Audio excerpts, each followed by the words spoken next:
Communication, marketing, recrutement. Vos besoins ont des solutions vidéo avec Décideur TV, le studio.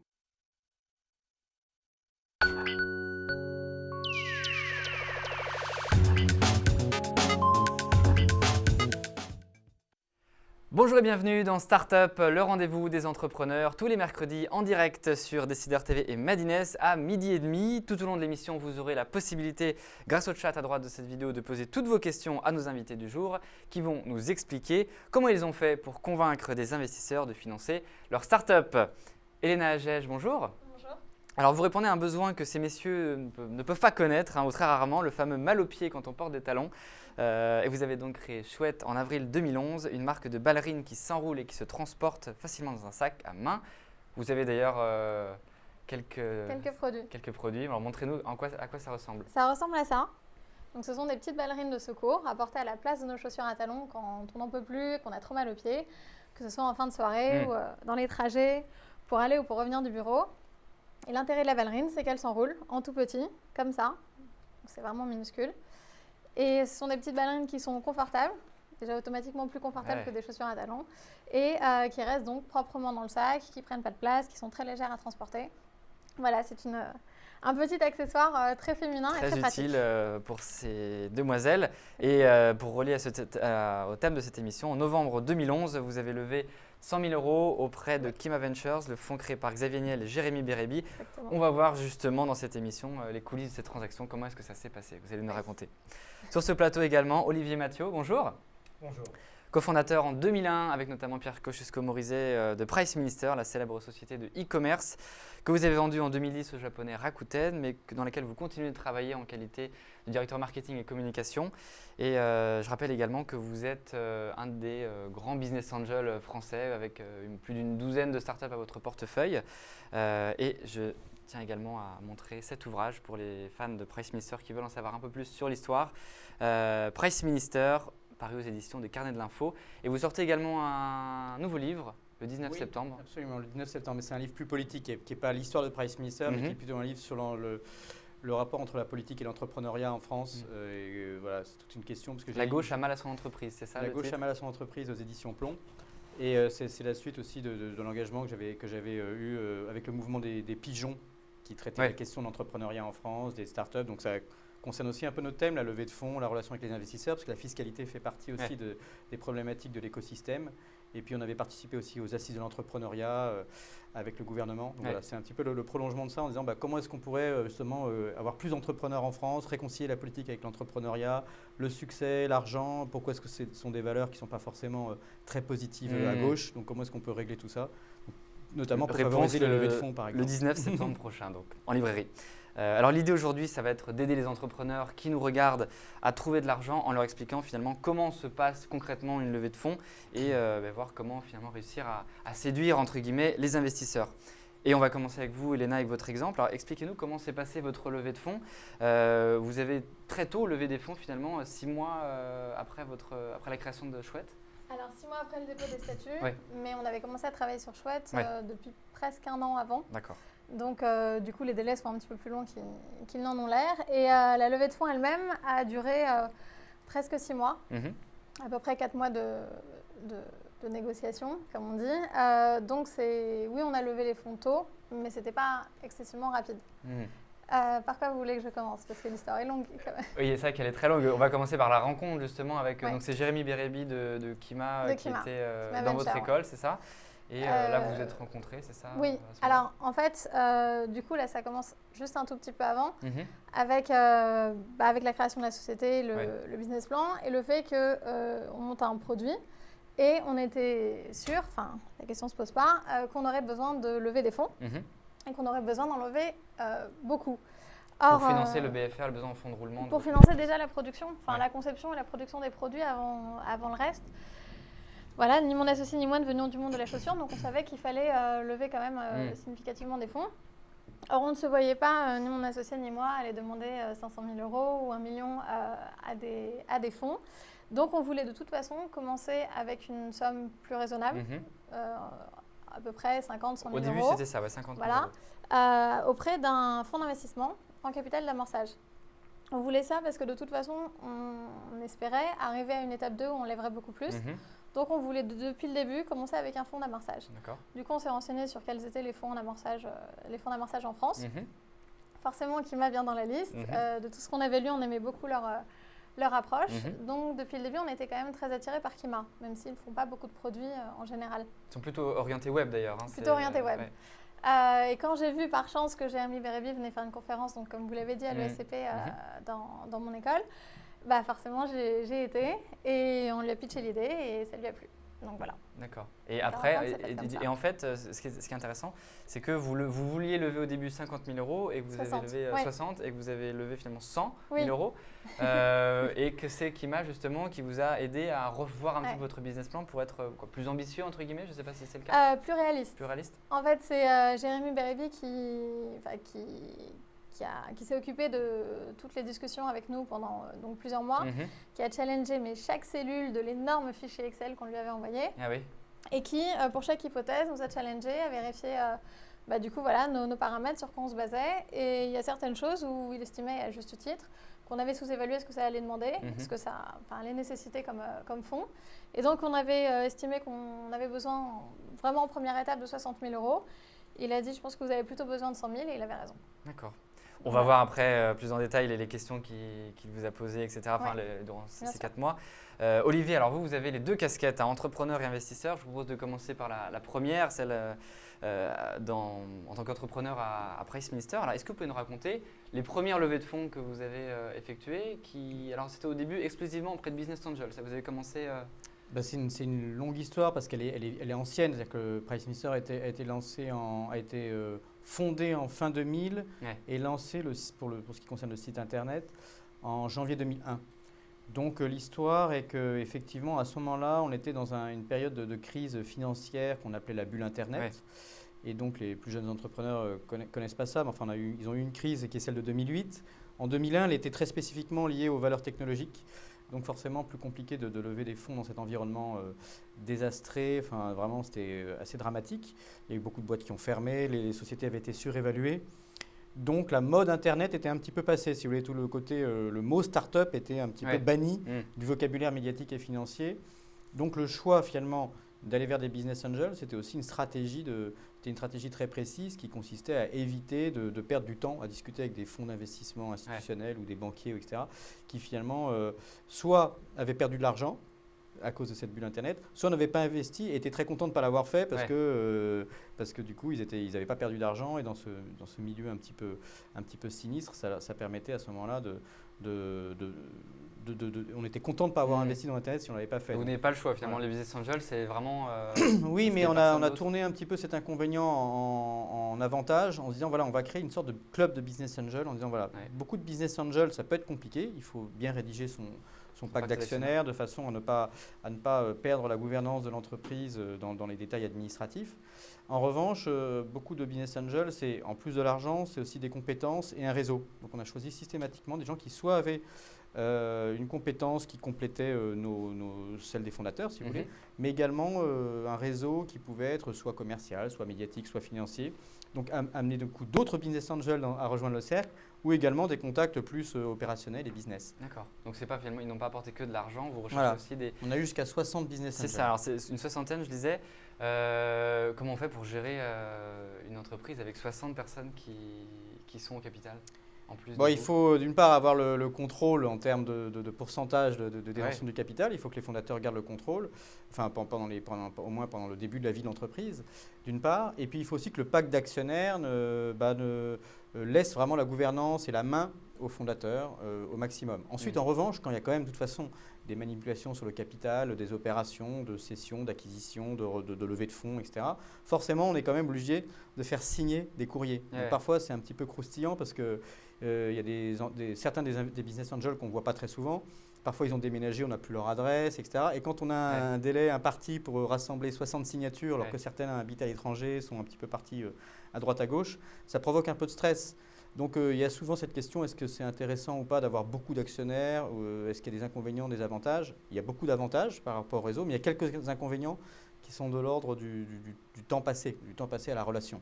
Alors, on va prendre des questions des internautes qui commencent à arriver.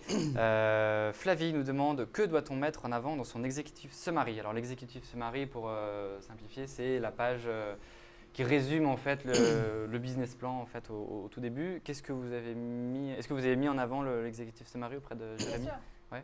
Bien sûr, mais en fait, nous, il était tout simplement dans le corps du mail. Avant même d'ouvrir une petite présentation PowerPoint jointe, pour moi, un executive summary, avant tout, ça doit être court et très très simple. Et quand quelques lignes, voire une ligne, le potentiel investisseur ait compris de quoi on parle. Donc juste, à quel besoin on répond et quel est notre concept.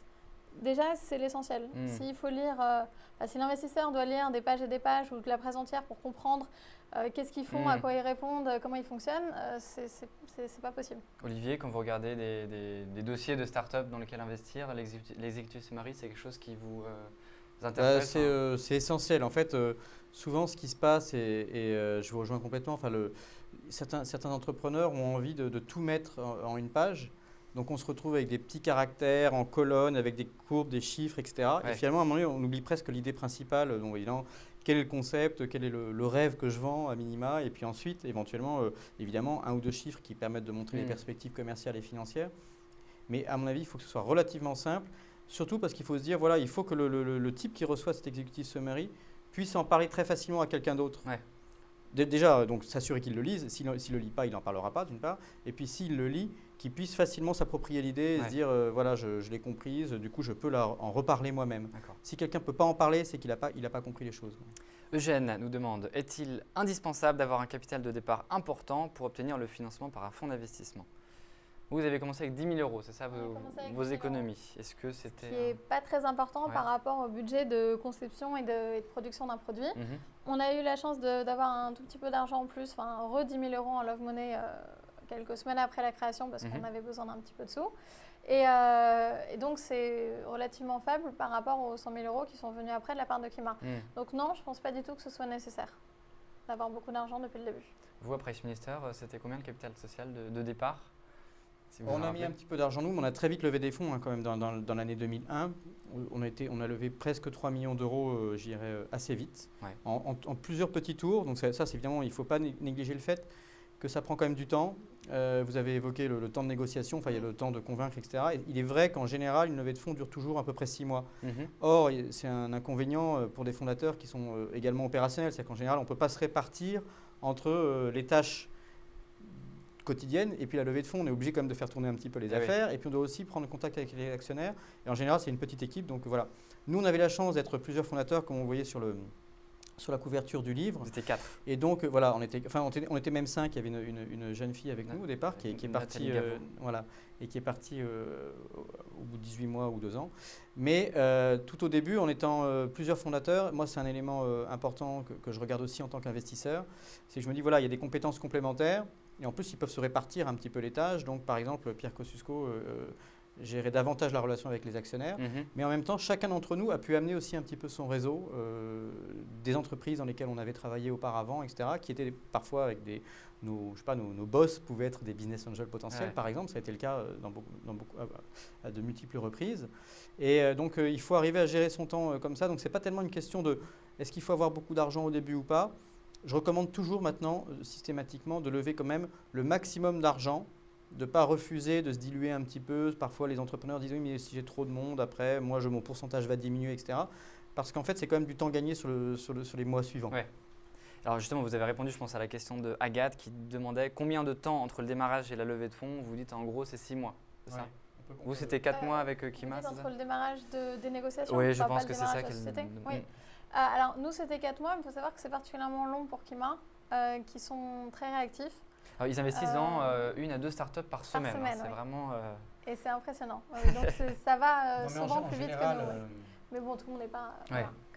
Oui, parce que Kima va relativement vite, ils sont très industrialisés avec des bonnes méthodologies, etc.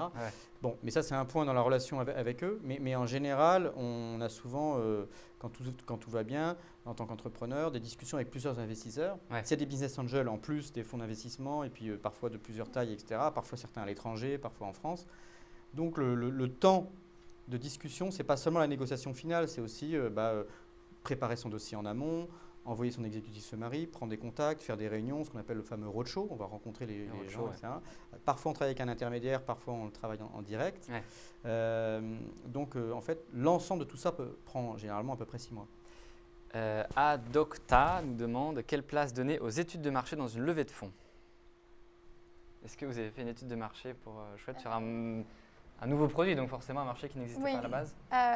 Énorme. Et en fait, mon métier d'avant, j'étais consultante junior dans un petit cabinet de conseil où je faisais en gros que des études de marché toute la journée. D'accord, donc spécialiste à la matière.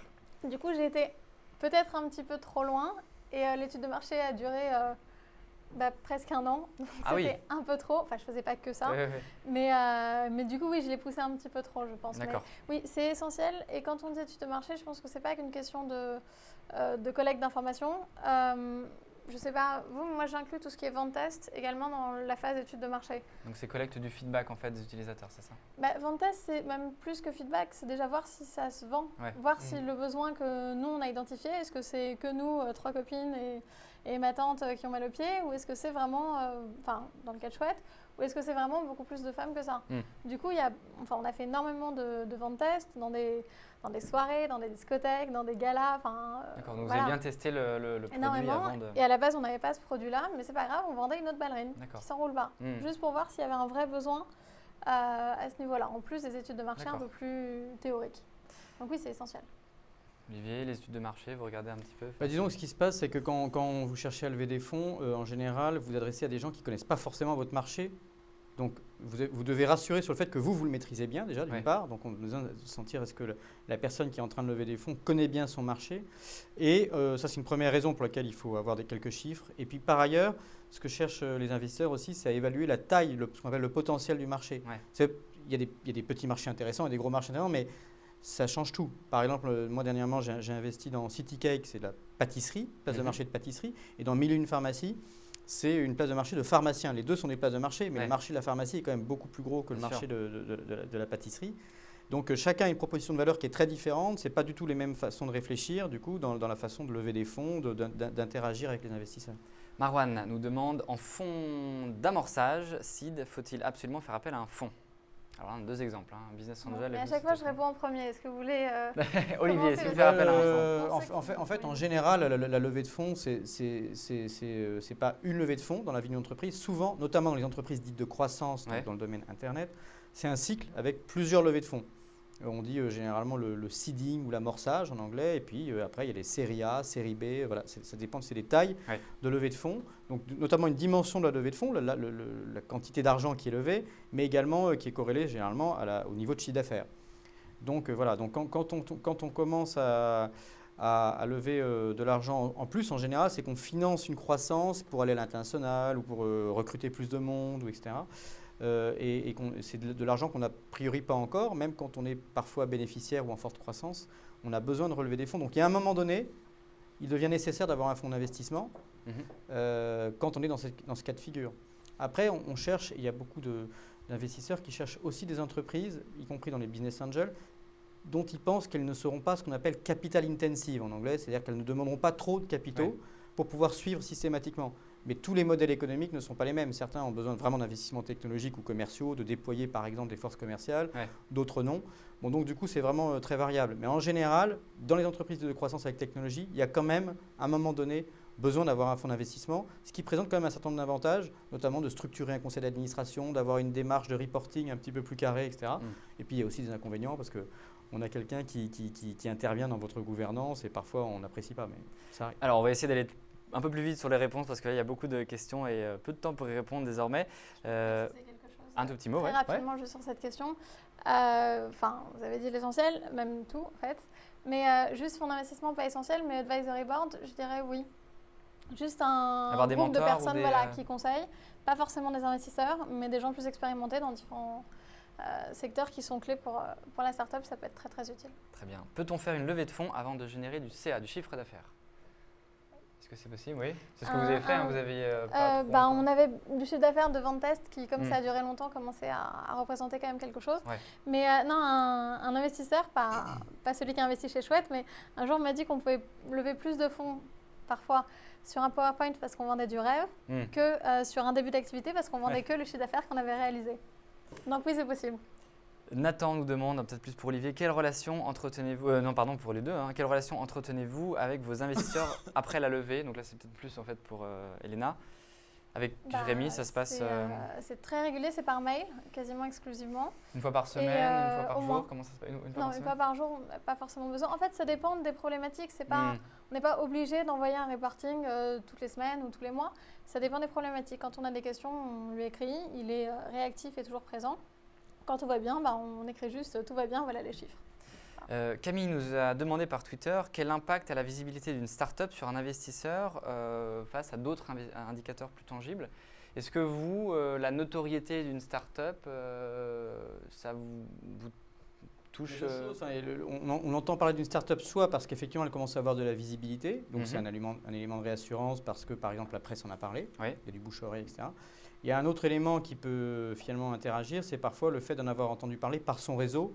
Donc c'est vrai que les entrepreneurs qui sont généralement, quand ils sont bons, sont également bons en réseautage, c'est-à-dire qu'ils arrivent à faire parler d'eux, etc.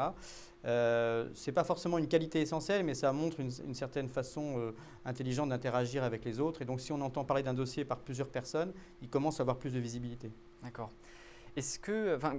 Qu'est-ce qui vous attire le plus dans une startup quand vous recevez des dossiers? Est-ce que c'est l'équipe? Est-ce que c'est le projet? Est-ce que vous avez je dirais pas un secret, mais une méthode que vous appliquez? Beaucoup de gens le disent aujourd'hui, moi je le pense depuis tout le temps, c'est effectivement souvent l'équipe qui est le plus important.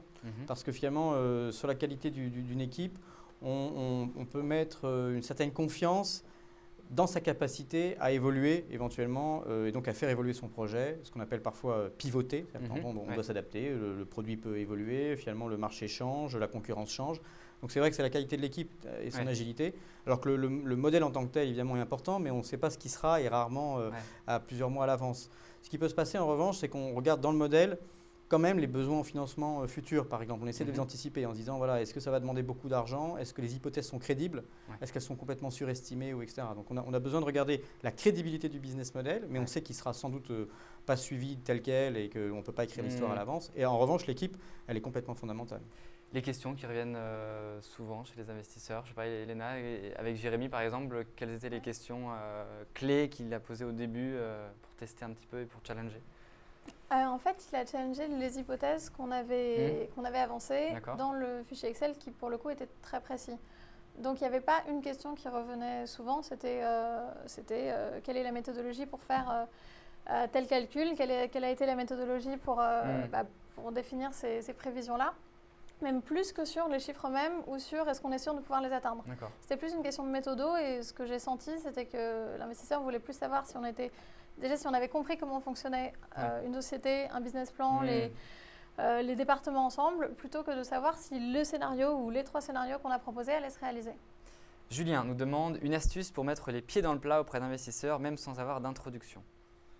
Est-ce qu'on peut taper à la porte et s'incruster un peu comme ça comment ça se passe? Vous rencontrez comment les startups dans lesquelles vous investissez? Moi, je reçois beaucoup de demandes à travers les réseaux sociaux et par email et aussi par du réseau d'autres business angels qui peuvent eux-mêmes en recevoir et on se demande des conseils, on se donne des conseils, on se questionne entre nous.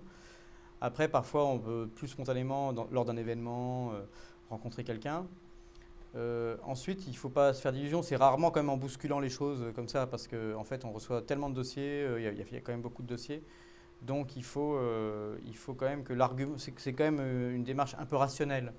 C'est pas juste à l'épate. Il y a des gens qui sont très très bons et qui ont du bagou, mais ça suffit pas. En tout cas, j'ai suffisamment de maturité pour détecter ce qui est superficiel et ce qui est plus sérieux, quoi. Alors on a des questions d'internautes qui nous parlent de la méthode SYNOP. Est-ce que vous la connaissez, cette méthode SYNOP, sans business plan en fait, de l'intuition au projet? Est-ce que ça vous parle ou J'en ai entendu parler. Entreprendre sans business plan, est-ce que c'est quelque chose qui est possible selon vous? Est-ce que vous avez déjà reçu des dossiers?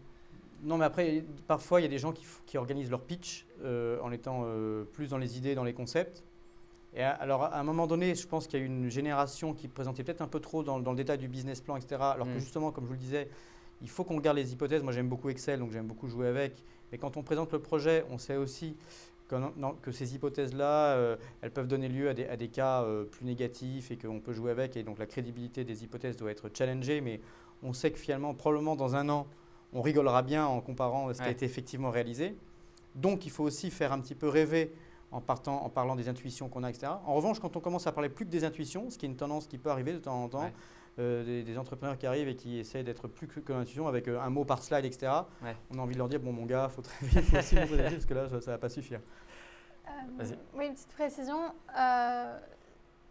Déjà, je ne suis pas investisseur et je n'ai pas du tout la même, ni la même expérience, ni la même crédibilité que vous. Mais du coup, si vraiment on n'a pas de business plan, il me semble que si on arrive avec un énorme carnet de commandes et pas de business plan, on peut être crédible même si on n'a pas fait le travail de faire un business plan.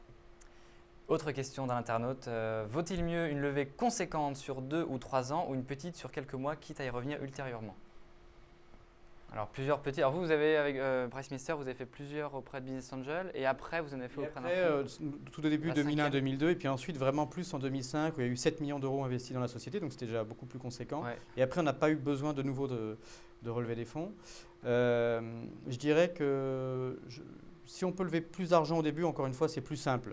En revanche, il se passe, je le vois très souvent, et c'est un conseil très important que je donne là, c'est qu'après une levée de fonds, il y a souvent une crise de croissance à l'intérieur de l'entreprise parce que voilà, soit les fondateurs et certaines personnes augmentent leur salaire, on redépense un petit peu plus en recrutement, on déménage les locaux. Et certaines de ces dépenses-là sont nécessaires.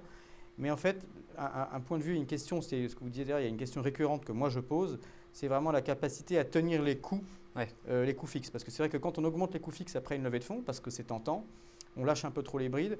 Et si les chiffres de la top line n'augmentent pas aussi vite, c'est très compliqué de revenir en arrière parce que les coûts fixes sont très difficiles à réduire. Et j'ai vu plusieurs fois des crises graves de sociétés qui ont connu une crise de croissance en se désorganisant suite à une levée de fonds. Donc il faut faire une grosse levée de fonds, c'est important, mais ça ne suffit pas. Il faut... Une question qui est très importante, il est malheureusement 13h, on va avoir peu de temps pour y répondre, la valorisation. Ça, c'est une question que beaucoup de gens se posent. Est-ce que vous avez le droit de dire combien de pourcentage vous avez laissé à Akima? Ça, c'est pas un problème, mais ça rebondit rapidement, j'ai compris, sur ce que vous venez de dire. Je pense qu'il ne faut juste pas vouloir trop valoriser sa boîte dès la première levée de fonds, même si c'est tentant et qu'on est super content quand on revient chez soi, parce qu'en fait, ça peut être pénalisant pour le tour suivant. Les investisseurs qui sont rentrés en premier, ils ont forcément envie que la valo augmente pour le deuxième tour. Du coup, si la valo, depuis le début, elle était impressionnante, on est obligé d'avoir un chiffre d'affaires énorme ou d'avoir... des résultats impressionnants. Comment c'est passé pour 100 000 euros? Vous avez laissé combien de pourcentage du capital? Eux, ils ont 30% pour 100 000 euros.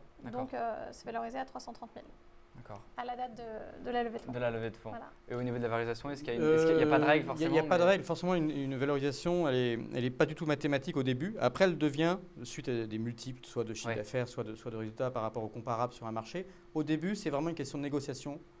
C'est-à-dire que donc c'est plus simple en général quand on négocie avec plusieurs fonds d'investissement, ça permet de voir qui valide la valorisation. Quand on n'en a qu'un seul, on a moins le choix. Ensuite, je dirais que l'important effectivement, c'est de ne pas trop valoriser au départ. Bon, évidemment, on n'a pas envie de trop se diluer, il ne faut pas perdre la majorité, c'est ça qui est important au début. À un moment donné, on sera toujours obligé de la perdre si on continue de lever des fonds, ce qui a été arrivé chez Price Minister. Vous avez quand même gardé 47%, je crois, les fondateurs, 47% à la fin, c'est quand même… C'était pas mal, mais bon, on était à plusieurs, etc. Donc ensuite, on s'est quand même dilué au fur et à mesure. Mais disons que ce qui est important, c'est de se dire qu'effectivement, si on lève trop d'argent au début, c'est un très bon conseil que vous avez donné, ça peut créer un cycle un peu négatif ensuite. Je l'ai vu moi 2 ou 3 fois, où finalement le résultat n'a pas été atteint et du coup il y a ce qu'on appelle un downsize, enfin ça redescend derrière et ça crée des effets d'accordéon. C'est pas bon pour les fondateurs eux-mêmes, c'est démotivant.